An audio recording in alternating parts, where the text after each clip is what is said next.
Hi, I'm Adam Hines. I'm the co-founder and game director at Night School.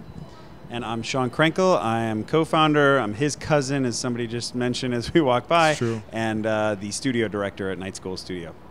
So this is the follow-up to your game, Oxenfree. What was the idea of what inspired this app? Why was this, you thought, making this after the first game? Why did you choose this story? We sort of stumbled through it, I think, in the very beginning, right? Like, in the beginning, we didn't know what worked or didn't work on Oxenfree because it was something that we had just spent the last, year and a half, 2 years working on.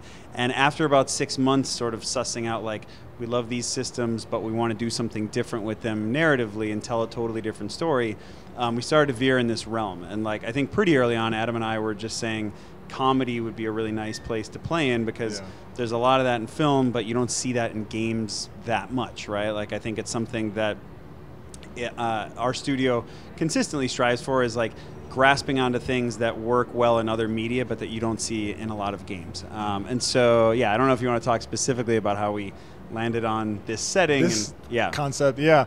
I mean, we initially had talked about just doing a game in a bar. We thought it would just be really fun to have a game kind of focused on the types of people that would come into a place where you're there purely to hang out and unwind and drink and just kind of all the exacerbated social interactions that would come with that.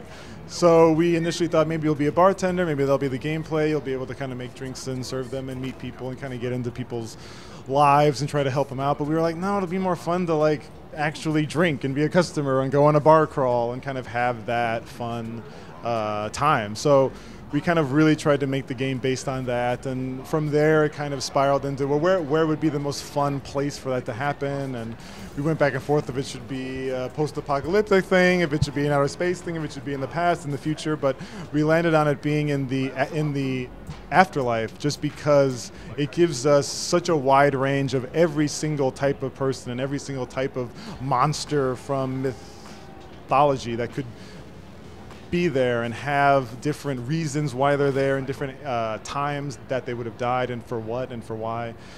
So we really like the idea of having a nice eclectic mix of a cast. Yeah, I think we also wanted to just sort of evolve the conversation mechanic that we had in our first game. So where in Oxenfree you were always sort of fed 3 different dialogue choices that you could say at any moment, and the player character wasn't allowed to talk unless you actually spoke as her. In this case, and that worked quite well with the type of story we told for that one. In this case, we thought, well, what if players could kind of customize the choices that were being fed to them? And so drinks were like this perfect, funny, stupid, ridiculous way to do that, where it's like, yeah, I roll into a bar, there's 5 or 6 different drinks there. Each one of those drinks might wildly change my personality. So I know, similar to a night out, when you're like, tequila makes me a little aggressive, or vodka is going to make me a little too flirty, or whatever it might be. We thought, can we make that a game mechanic but amplify the hell out of it and make it feel more like Harry Potter potions almost in like an R-rated Pixar movie? So you touched on it a little bit, but is there any like specific things that you learned from making the first game that you were like, all right, this has to be in this game, or this, like, we should stay away from that? Like, were there any specific things that you learned from making that one going into this? Yeah, I think one of the first things that we kind of keyed into before we even had any idea about this game was, in Oxenfree, there's one moment where pretty early on the player is given a choice where they have to go save or attempt to save one of 2 people. And those 2 people have very different reasons why you'd go save them. One is your best friend, but they're fairly useless at that moment in time because they might be under the influence of something, whereas this other friend or this other person is somebody that's been pretty awful to you the whole time, but they actually have something that might be a way out of this dilemma that they're in. And what we found was that sort of spatial choice instead of just a usual dialogue choice. In a lot of these games, it's all about what do you say in the moment, or what do you do right in that moment. But this part in Oxenfree really made it harder and more interesting and fleshed out and made the world more alive feeling, because if I go off to save one person, that other character who you didn't go after, their life is going on, and we acknowledge that in the game, and we acknowledge that, like, deciding to be somewhere is a very powerful choice because the whole world goes on. It's not just about the player character, it's about this entire world moving on. And so for this game, we thought, well, why don't we just like root that type of decision that only showed up one time in Oxenfree in a variety of settings. And so going out on the town, drinking, partying with people is a perfect vessel for that, where it's like, well, this quest on this island in After Party, if I don't go do that one, I literally am just going to miss it. It's not like a standard game where I can get, thank you very much. I can't just go to finish this quest and then move on to the next one and pick them off like you're popping bubbles on bubble wrap. It's more like time moves on. So if you didn't go to this one, that whole bar might sink into lava and you've missed out on all of that. I think that was like the first big thing that we decided was important to do, but I don't know. What are some other things that we might have learned from Oxenfree? Yeah, I mean, Oxenfree 2 was such a constrained cast. You only really talked to 4 or 5 people throughout the whole thing. And you were always really only as Alex with Jonas, kind of going on that journey throughout the night. And for After Party, just knowing that you were going to be in bars, and you were going to be outside, and you were going to just have to see and meet a lot more people. It was a good challenge and a good kind of evolution of the conversation system, just knowing that who you will be meeting will be changing a lot, and you can really change kind of who's in your party and who's going with you to the next bar, and kind of lose people and meet up with them again, and really kind of play with that and what they'll remember and what they'll know about you and what they'll learn about you on kind of all the little social media aspects that we have in the game. So in Hell, instead of Twitter, it's Bicker, and so people will kind of be talking about what you're doing and see you, and then you'll meet up with these other characters throughout the night. So it was just a good kind of next step from Oxenfree, just to know that the cast will be a lot more varied and broad. Yeah, like in Oxenfree, all of the main cast had the same problem to deal with. It's like, oh, the shit has hit the fan, we got to get out of here because things are possessing us. I don't want to go too much into it if you haven't played it yet. But like in this one, it's more like you're in a new setting, you have your own problem, but if you're meeting all these other characters at the bars, they have their own lives and problems. They're not trying to worry about you getting out of hell. So this game's all about like stumbling through ridiculous situations, similar to a lot of the movies that inspired us, like Superbad and Bill and Ted and all these movies that are like about two fairly normal people in really extraordinary sets of circumstances. And so this one felt like a really interesting tweak on the design structure and format of what Oxenfree was. And speaking of the cast, can you just talk about the ensemble cast that you got since first of all, like just the chemistry amongst them in the game was hilarious. So can you just talk about building that roster and having them like play off of each other, like the voice recording process for this in particular? Yes. Yeah, I mean, we were really lucky in that.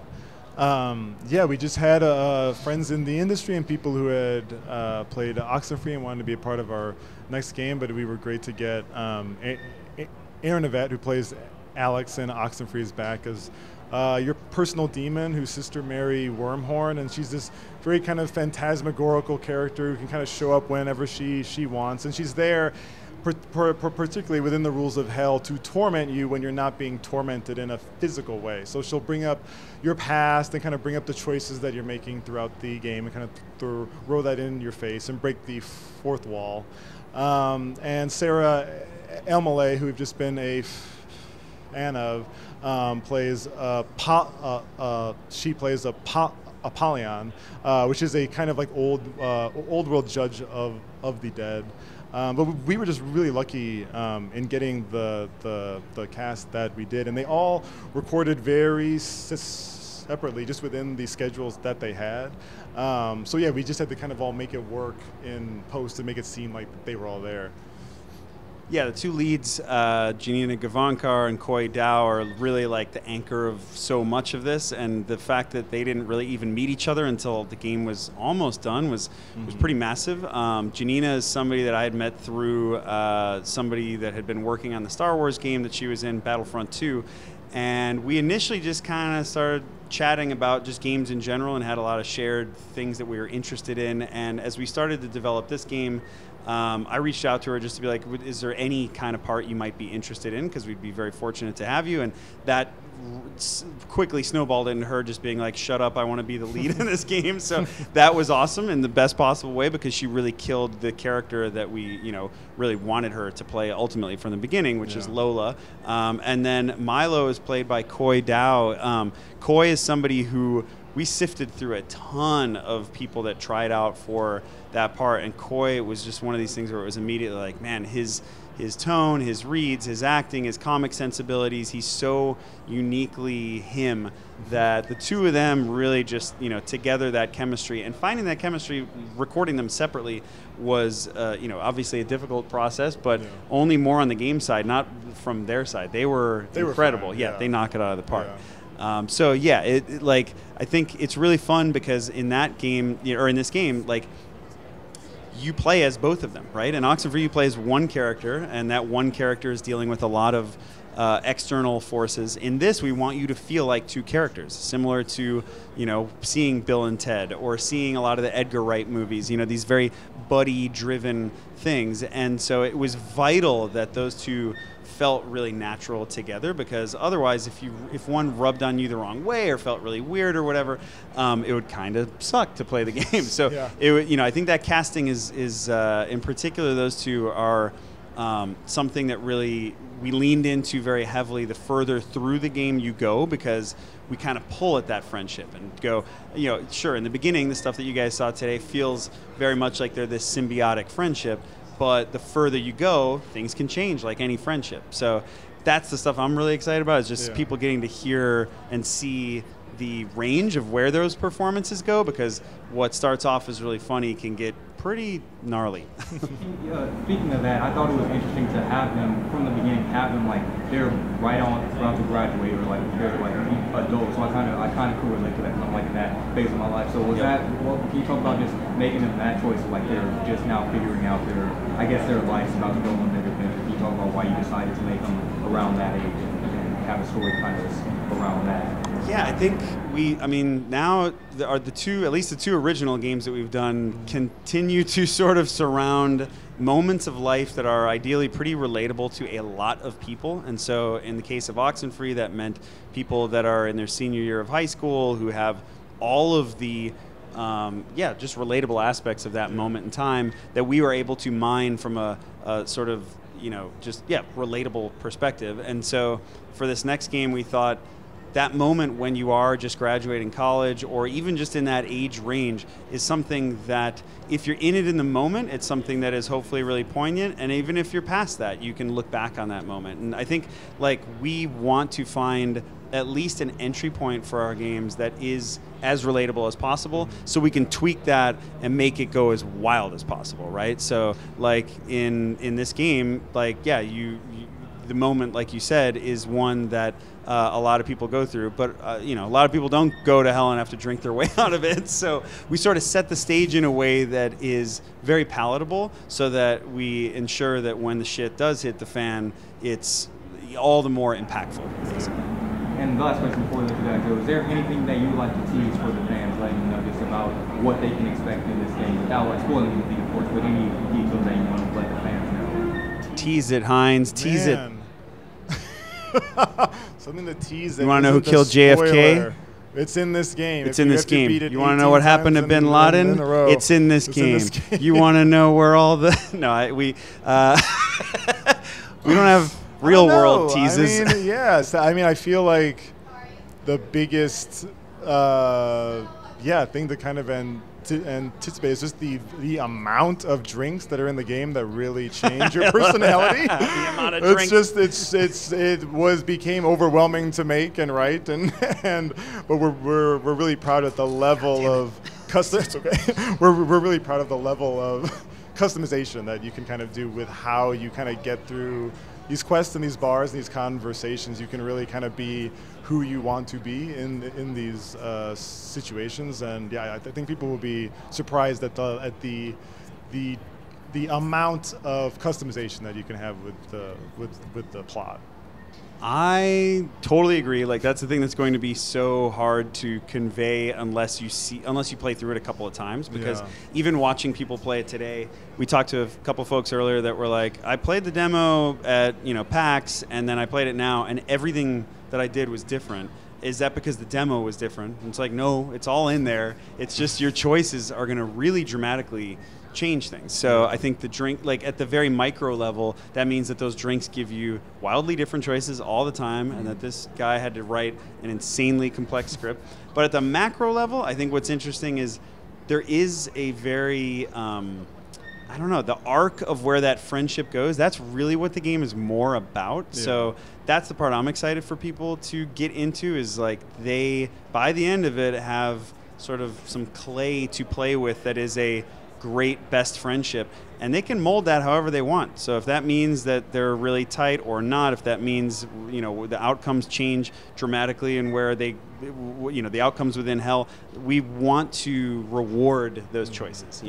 And so we don't really funnel you down any sort of perfect ending. There's quite a few different endings, and they're not arbitrary. Like, they're really intentionally broad. So it's like, I don't know, even though it's a drink your way out of hell game, it's really kind of a friendship simulator. And so exactly. I'm excited for people to try that. I think one last thing would just be, like, we wanted something that felt like a kind of lean back on the couch Adult Swim series vibe that you'd want to play with your friends.